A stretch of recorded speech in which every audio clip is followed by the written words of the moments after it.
مقامات تاجیکستان و قرقیزستان میگویند روز 8 می در نتیجه مناقشه در مرز با قرقیزستان دو شهروند تاجیکستان و یک شهروند قرقیزستان زخمی شدند. دو طرف یکدیگر را به برانگیختن مناقشه متهم کردند.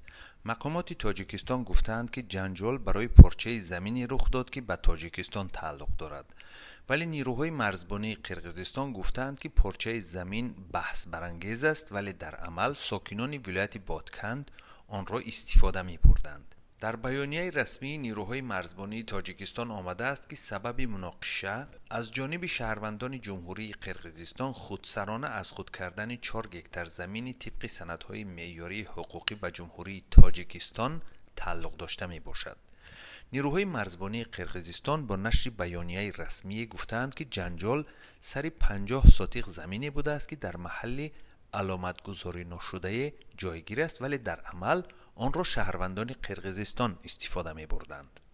در بیانیه مرزبانان قرقیزستان آمده است که روز 8 می در ناحیه چک در ولایت بادکن تقریبا 40 ساکن ولایت با گروهی از 30 تا 40 نفری ساکنان چارکوه ناحیه اسفره ولایت سغد تاجیکستان برای 50 ساتق زمین جنجال برخاسته و به سنگاندازی کشیده است.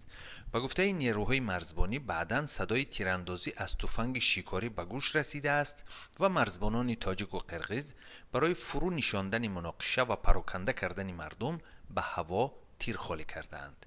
در عین زمان بخش قرقیزی رادیوی آزادی از قبل نمایندگان خدمات مرزبانی قرقیزستان نوشت که در مناقشه نیروهای تاجیکستان ناگهان از مینامیات به سمت شهروندان و مرزبانان قرقیزستان تیر انداختند.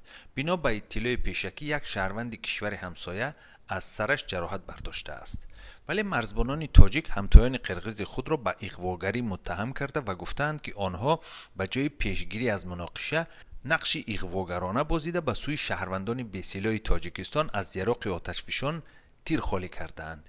در نتیجه به گفته نیروهای مرزبانی فضل‌الدین فاضلوی 37 ساله و ایام‌الدین شریپوی 49 ساله زخم برداشتند.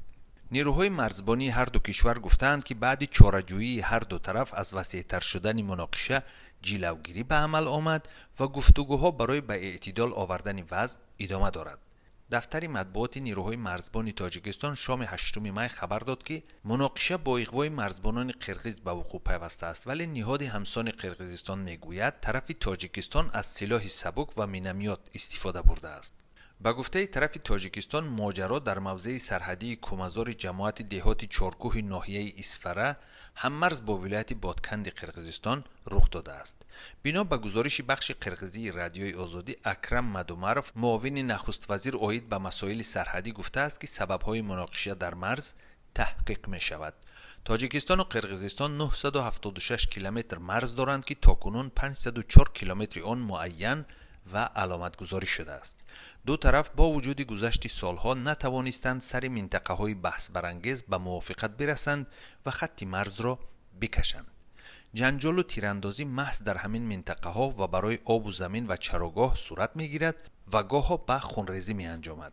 مناقشه امسال در زمان صورت می گیرد که دو کشور برای مقابله با گسترش بیماری کووید 19 دست و پا می زنند و در قرقیزستان همسایه وضع فوق‌العاده اعلان شده است.